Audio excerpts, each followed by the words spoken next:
2 दिन के दिल्ली प्रवास के दौरान मुख्यमंत्री ने प्रमुख रूप से प्रधानमंत्री नरेंद्र मोदी से मुलाकात की, साथ ही साथ गृह मंत्री अमित शाह से भी मुलाकात की।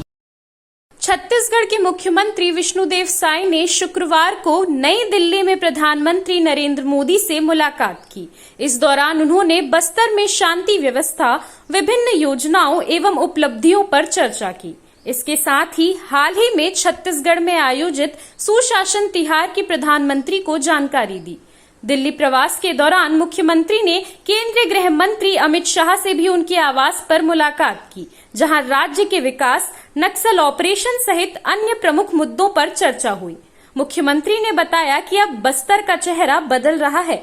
जो कभी बंदूक और बारूदी सुरंगों के लिए जाना जाता था, आज वहां मोबाइल टावर खड़े हो रहे हैं, जो सिर्फ संचार का माध्यम नहीं बल्कि विकास और विश्वास के प्रतीक बन चुके हैं। आगे मुख्यमंत्री ने मीडिया के सवालों का जवाब देते हुए कहा कि मंत्रिमंडल का विस्तार भी समय आने पर किया जाएगा। कल हमारे देश के यशस्वी प्रधानमंत्री आदरणीय श्री नरेंद्र मोदी जी से मुलाकात किया और अपना जो छत्तीसगढ़ की बदली हुई तस्वीर है उसको साझा करने का अवसर मिला। बहुत ये सौभाग्य की बात है। और हमने कल 2 बातों पर उनसे चर्चा की। एक तो बोध घाट परियोजना और रिवर इंटरलिंकिंग पर चर्चा हुई है। और ये बोध घाट परियोजना के बनने से करीब 4 लाख हेक्टेयर में सिंचाई होगी और रिवर इंटरलिंकिंग से करीब 3 लाख हेक्टेयर में सिंचाई होगी और इस तरह से कुल 7 लाख हेक्टेयर में सिंचाई होगी।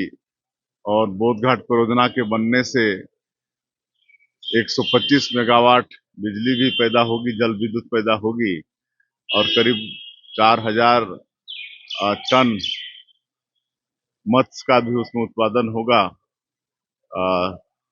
तो इसकी चर्चा हमने माननीय प्रधानमंत्री जी से की है। और जो अभी छत्तीसगढ़ में नक्सलवाद के साथ हम लोग लड़ रहे हैं, मजबूती के साथ हमारे जवान लड़ रहे हैं, उस पर भी उनको अवगत कराया। उसके लिए उन्होंने बधाई दी है। और उनको भी हमने जो ऑपरेशन सिंदूर और कश्मीर में जो शांति बहाली और अभी जो चिनाब सबसे दुनिया का ऊंचा ब्रिज का उन्होंने लोकार्पण किया है, इस सबके भी उनको हमने बधाई दी है। और अपने प्रदेश में जो धान हम लोगों ने खरीदे हैं उसका डिस्पोजल, उस पर भी चर्चा हुई है और अनेक विकास पर उनसे चर्चा हुई है। और हर तरह से आगे छत्तीसगढ़ के विकास के लिए उन्होंने सहयोग प्रदान करने का आश्वासन दिया है। समय आने पर वो भी हो जाएगा। अब सब क्या बोल रहे हैं प्रधानमंत्री जी, दुनिया उसको सुन भी रही है, देख भी रही है।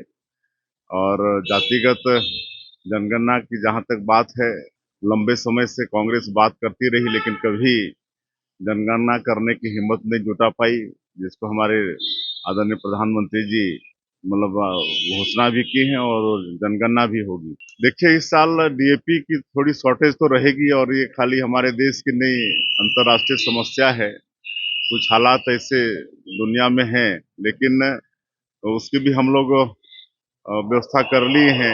एनपीके पर किसानों को जोर दे रहे हैं, हमारा कृषि विभाग उसमें लगा है और किसी भी तरह से उर्वरक की कमी नहीं होगी। डीएपी की जरूर थोड़ी मात्रा शॉर्टेज रहेगी, लेकिन उसका विकल्प हम लोग किसानों को दे रहे हैं। सीसीएन शार्क न्यूज के लिए ब्यूरो रिपोर्ट।